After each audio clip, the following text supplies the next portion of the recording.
जब जब जंगल के सबसे विशाल जानवर की बात होती है तो नाम आता है हाथी का। जब बात होती है सबसे तेज जानवर की तो नाम आता है चीते का।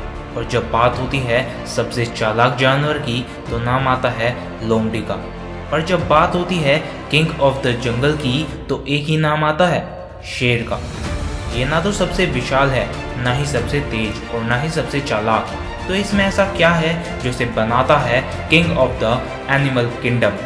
शेर को राजा बनाती है उसकी मेंटालिटी, उसकी स्किल्स और उसका एटीट्यूड। एक शेर से सीखने वाली ऐसी 4 चीज़ें जो अगर कोई इंसान अपना ले तो वो भी अपने फील्ड का चैंपियन बन सकता है। पहला, खुद पर विश्वास।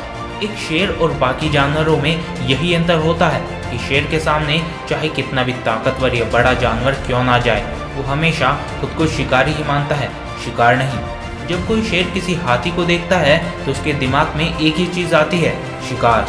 और जब वहीं कोई हाथी किसी शेर को देखता है तो उसके दिमाग में आता है शिकारी। जबकि हाथी शेर से कद और ताकत दोनों में ही कई गुना ज़्यादा है। इसके बावजूद भी हाथी शेर का शिकार हो जाता है, क्योंकि हाथी को खुद की ताकत पर बिल्कुल भरोसा नहीं होता, लेकिन शेर को अपनी स्किल्स और ताकत पर पूरा भरोसा होता है। दूसरा, कभी हार न मानना। एक शेर की ज़िंदगी में कई बार ऐसा वक्त आता है जब वह बार बार कोशिश करता है, उसके बावजूद भी शिकार हाथ से निकल जाता है। लेकिन शेर कभी हार नहीं मानता और लगातार कोशिश करता रहता है जब तक कि उसे शिकार नहीं मिल जाता। तीसरा, हमेशा सीखते रहना। एक शेर जब भी कोई शिकार करने जाता है तो वह सीधा जाकर उस पर नहीं लपकता, वह पहले उसे ध्यान से देखता है और उसकी हर एक मूवमेंट को ध्यान से समझता है। शेर जिस शिकार को करने के लिए 10 मिनट लगाता है, उसी शिकार को पकड़ने के लिए डायरेक्शन बनाने में 40 मिनट लगाता है।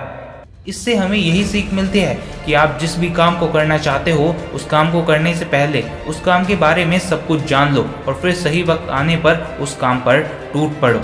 चौथा, अपने गोल्स पर फोकस करना। शेर जब शिकार करता है तब उसका पूरा ध्यान सिर्फ और सिर्फ अपने शिकार पर ही रहता है और उसे अपने शिकार के अलावा और कुछ दिखाई नहीं देता। ठीक ऐसे ही जैसे महाभारत में अर्जुन को मछली की आंख के अलावा और कुछ दिखाई नहीं देता। और बस यही चीज़ें बना देती है एक शेर को king of the animal kingdom.